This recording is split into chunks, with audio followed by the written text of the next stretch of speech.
So many of the scenes in this depend on how well the actors bounce off of one another, which is so vital in theater. So I'm wondering, how did your stage background come into play here? This is fantastic. You got an amazing point right here, because this is what acting is all about. I love playing tennis, and it all depends on how good your partner is. Because if you have a better player in front of you, your game goes into a different level automatically.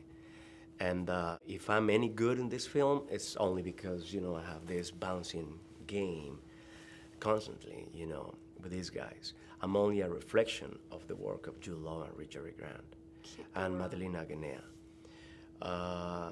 I think that the fact that we all grew up in the theater, that helped enormously, because we recognize each other and we know the rules. We understand the game we're playing, and we take care of each other. Mr. Fontaine, he has to be menacing, yet charming, but do all of that while being funny. So I'm wondering how you approach that challenge of hitting those three marks.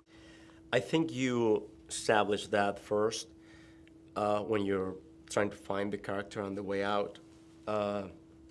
It's a constant work with your director and, of course, with your fellow actors. And we had that chance.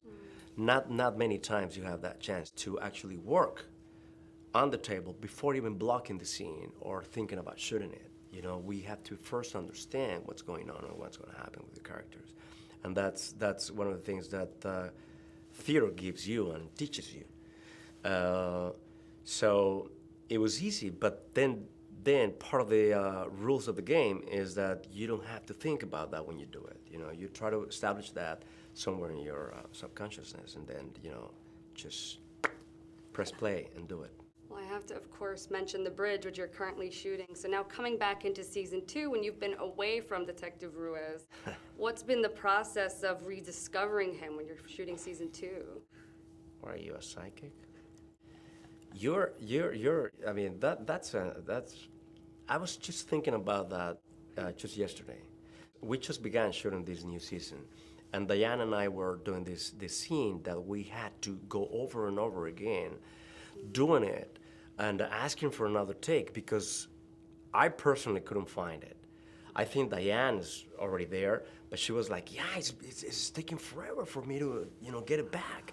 And that's what I think that's one of the biggest challenges in that when you do a TV series, to go back a year later and try to get it back, because it takes a lot of work and effort to get where to where you want to go, and it was not there. It was not there. We were trying to recover that, and I kept thinking, Marco Ricci, why was the police, where is this guy from, and all these kind of things, and because he's not only, this is a guy who has to transit from Ciudad Juarez into El Paso constantly, and walk on fire and never get burned by it, and so it's a whole different story, I think it's interesting that the director of Dom Hemingway has such an extensive TV background. Do you find that his approach maybe was different because of that, his sensibilities as a director? I don't know.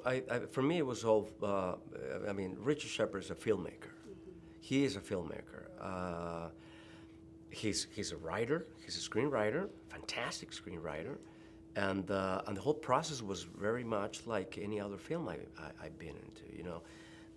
It was more into a deep kind of a process in terms of working together and finding the way.